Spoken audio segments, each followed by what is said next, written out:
போய் வெளியில விளையாடலாம் நினைக்கும் போதுதான் இந்த மழை வந்து தொலைஞ்சிருது. இன்னைக்கு நான் மட்டும் வெளியில போய் விளையாண்டுறேன், அவ்வளவுதான். எல்லா கேம்லயும் இன்னைக்கு நான் தான் ஜெயிச்சிருப்பேன். ஃபுல் ஃபார்ம்ல இருந்தேன், இந்த மழை வந்து கெடுத்து பிடிச்சு. சரி, என்ன பண்றது? இன்னைக்கு நினைச்சது நடக்கல, நாளைக்கு போய் விளையாண்டுக்குவோம். ஆனா கை காலெல்லாம் துரு துருன்னு இருக்கே, என்ன பண்றது? பேசாம அந்த எலி வாழை பிடிச்சி வம்பிழுப்போமா? அதான் சரி, பேசாம அவளை பிடிச்சி வம்பிழுக்க வேண்டியதான். வெளியே வேற நல்லா மழை பெய்யுது, சூடா பஜ்ஜி போண்டா ஏதாச்சும் சாப்பிட்டா நல்லா இருக்கும். ஒரு கப்பு காப்பியும் அப்படியே பஜ்ஜி போண்டா எதையாச்சும் சுட்டி எடுத்துட்டு வர சொல்லுவோம். அவளுக்கு இதை தவிர வேற என்ன வேலை? வேற ஏதாச்சும் நேரத்துல கேட்டா செய்ய மாட்டா, இப்படி மழை பெய்யுற நேரத்துல கேட்டா கண்டிப்பா செஞ்சு தருவா. ஏன்னா அவளே ஒரு திண்ணி மாடு. இந்நேரம் நான் சொல்றதுக்கு முன்னாடியே கிச்சனுக்குள்ள போய் உருட்ட ஆரம்பிச்சிருக்கோம். அப்படியே நம்மளும் பிட்ட போட்டு நான் அண்ணனுக்கு 2 பஜ்ஜி குடுமா போண்டா குடுமான்னு ஏதாச்சும் சொல்லி ஐஸ் வச்சு வாங்க வேண்டியதா.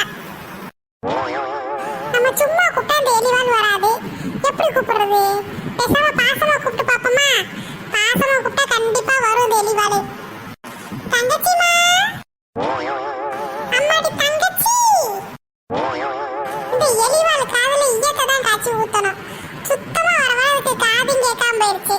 முத கண்ணு தான் தெரியாது, எங்கேயாச்சும் போய் முட்டிட்டு கிடப்பா. இப்ப காதும் கேட்காம போயிருச்சு போல. சரியான செவிட்டு எலிவால். நல்லா வெளியே மழை பெஞ்சிட்டு இருக்கு, கண்டிப்பா ஏதாச்சும் போய் செஞ்சு சாப்பிட்டே ஆகணும். நான் இப்போ போய் கிச்சன்ல ஏதாச்சும் இருக்கான்னு பார்த்து எனக்கு மட்டும் ஏதாச்சும் செஞ்சு சாப்பிட போறேன். இல்லை இல்லை, அம்மாவும் பாவம், அம்மாவுக்கும் சேர்த்து ஏதாச்சும் செஞ்சு கொடுக்க வேண்டியதான். நல்லா இந்த மழைக்கு எதமா சுட சுட டீ போட்டு கொடுத்தா சூப்பராக இருக்கும். நான் போய் இப்போ நல்லா இஞ்சியெல்லாம் தட்டி போட்டு டீ போட போறேன். என்ன இவன் என்னைக்கு இல்லாமல் இன்னைக்கு ரொம்ப பாசமாக கூப்பிட்றான்? மூக்கு வேர்த்துருச்சோ? நான் கண்டிப்பாக போய் ஏதாச்சும் செய்வேன்னா அவனுக்கு மூக்கு வேர்த்து இப்போவே கூப்பிட ஆரம்பிச்சிட்டான். இவன் பாசமாக கூப்பிட்டா இவன் கூப்பிட்ட உடனே நான் போய் என்னன்னு கேட்டவனாக்கும்.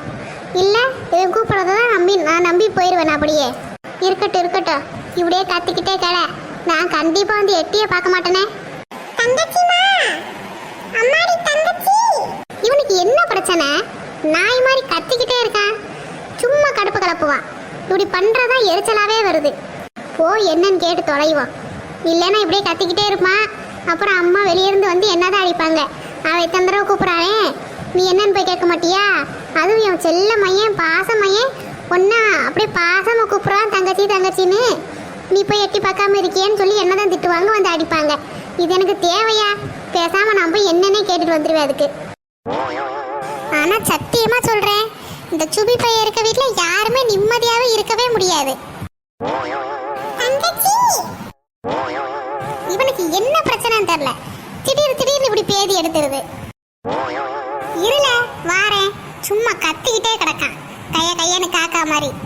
சரி, எனக்கு மட்டும் தான் இப்படி ஒரு அண்ணன் வந்து வாச்சிருக்கானா இல்லை எல்லாருக்கும் இப்படி தான் அண்ணங்க இருப்பாங்களோ தெரியல. இது வரைக்கும் நான் கேள்விப்படவே இல்லை இப்படி ஒரு கிறுக்கே வந்து எனக்கு அண்ணனா பிறந்திருக்கான். சரி, ஏன்டா எனக்கு மட்டும் இப்படி ஒரு கேவலமான அண்ணனோ? ஐயோ, எலிவால் வருது போலயே, வர்ற சத்தம் கேக்குது.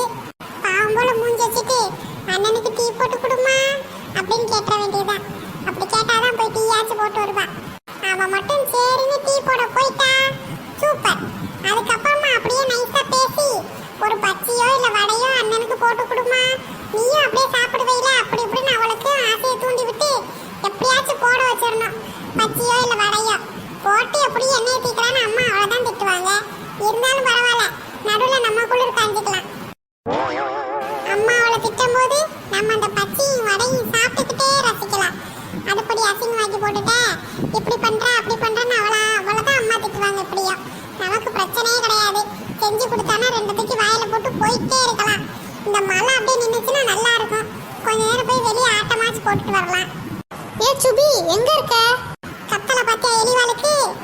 இங்கதாம்மா, இங்கதான் இருக்கேன், ரூமுக்கு வா. என்னல பிரச்சனை உனக்கு? இப்படி நாய் மாதிரி கத்திக்கிட்டே இருக்க? அது வந்துமா எலிவாளு. எனது எலிவாளா? ஐயோ, தேவையில்லாம ஒரிஜினல் பேரை சொல்லிட்டமே. அந்த கொடுமை எப்படிமா என் வாயால சொல்லுவேன்? வாயால சொல்லுவனா? அப்புறம் என்ன நாங்களாம் கையாலேயே பேசுவோம்? வாயால தான் சொல்லணும், சொல்லு. அது வந்துமா சோபி, அண்ணனுக்கு ரொம்ப உடம்பு முடியல பாத்துக்க.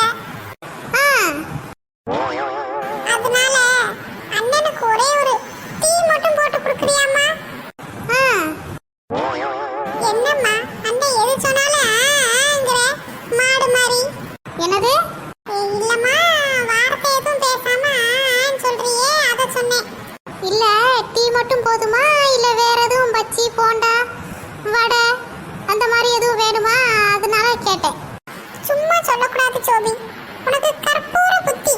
அண்ணன மாதிரியே கற்பூர புத்திமா உனக்கு. அண்ணனே உன்கிட்ட அதான் சொல்லணும்னு நினைச்சேன்.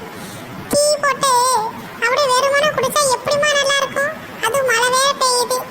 சுட சுட டீயும் சூடா பச்சையும் உள்ள இறக்கணும்னு வை. உள்ள இருக்க வியாதிகள் அனைத்தும் பறந்து போயிடணும் பாத்துக்க. அப்படியே அண்ணனுக்கு இருக்க உடம்பு வலியெல்லாம் பறந்து போய் குளு குளுன்னு ஆயிடுவேம்மா. அதனால டீயும் அப்படியே பச்சி போண்டா வடை எதுவா இருந்தாலும் பரவாயில்ல, அது உன் சாய்ஸ். வாழ வா, நல்லா வா. உனக்கு நான் செஞ்சு தருவேன்னு வாயை பொழந்துக்கிட்டு வா. உனக்கு நான் செஞ்சே தரமாட்டேன். அதானே பார்த்தேன், தங்கச்சிமா தொங்கச்சிமான்னு கூப்பிட்றானே, கண்டிப்பாக நமக்கு ஏதாச்சும் வேலை வைக்க தான் கூப்பிடுவான்னு நினச்சேன்.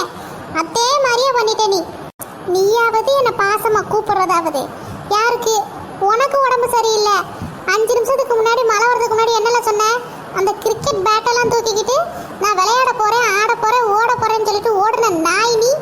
இப்போ உனக்கு அந்த மழை வரவும் முடியாமல் வந்துருச்சுன்னு யாருக்கு அதில் பூ சுத்த பார்க்குற? இங்கே பாரு, நீ சொல்கிறதெல்லாம் நம்புறதுக்கு நான் ஒன்றும் அம்மா கிடையாது, புரியுதா? நீ என்ன சொன்னாலும் நல்லா நம்பவே மாட்டேன். இந்த இதெல்லாம் அம்மாவோட வச்சுக்கோ. உனக்கு டீ வேணும்னா மரியாதையாக வந்து என்கிட்ட டீ போட்டு கொடு சோபி அப்படின்னு நீ யதார்த்தமாக சொல்லியிருந்தாலே நான் உனக்கு போட்டு கொடுத்துருப்பேன். அது என்ன நேரத்துக்கு தகுந்தாப்புல நடிச்சுக்கிட்டு தெரியுற? போய் அண்ணனுக்கு ஒரு டம்ளர் டீ போட்டுட்டு வா. நீ வடை சுடலைனாலும் பரவாயில்ல, உன் கையால அண்ணனுக்கு ஒரு டம்ளர் டீ போட்டு எடுத்துட்டு வாமா. போமா, நடில நடி, நல்லா நடி. இன்னும் எத்தனை நாளைக்கு உன் நடிப்பு இந்த வீட்டை செல்லுபடி ஆகுதுன்னு நானும் பார்க்குறேன். சரி சரி போ, ரொம்ப பொங்காத. அம்மா வந்தாங்கன்னு வை, நீ எனக்கு டீ போட்டு கொடுக்கலங்கிறத சொன்னா உனக்கு தான் திட்டு விழுகும். அதனால மரியாதையா போய் டீயை போட்டு வா போ. இருக்கட்டும்ல, இருக்கட்டும். இப்படியே நீ திரி. ஒரு நாள் அம்மாட்ட ஏதாச்சும் உன்னை பற்றி சொல்லி கொடுத்து உன்னை நல்ல மண்டை அடி வாங்க விடலைன்னா என் பேர் சோபி கிடையாதுல. வேண்டாம்மா சோபி, இப்படியெல்லாம் நீயா ஏதாச்சும் வாக்கு விட்டுட்டு உன் பேரை மாத்திக்காதம்மா.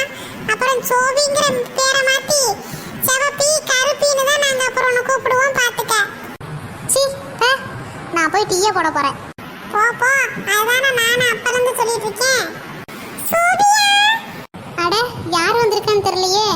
யாருமா? உன் ஃப்ரெண்டா? இங்க பாரு, மரியாதையை உள்ளேயே இருந்துக்க. யாரு உன் ஃப்ரெண்டா நண்டான்னு பின்னாடியே வந்த அவ்வளவுதான் பார்த்துக்க. நான் மனசியாவே இருக்க மாட்டேன். இப்ப மட்டும் என்ன நீ மனசியாவா இருக்க? போ போ, அதெல்லாம் நான் வெளியே வர மாட்டேன். அண்ணனுக்கு 1008 வேலை இருக்கு. நீ போய் டீயும் மச்சியும் சூடா போட்டு எடுத்துட்டு வா.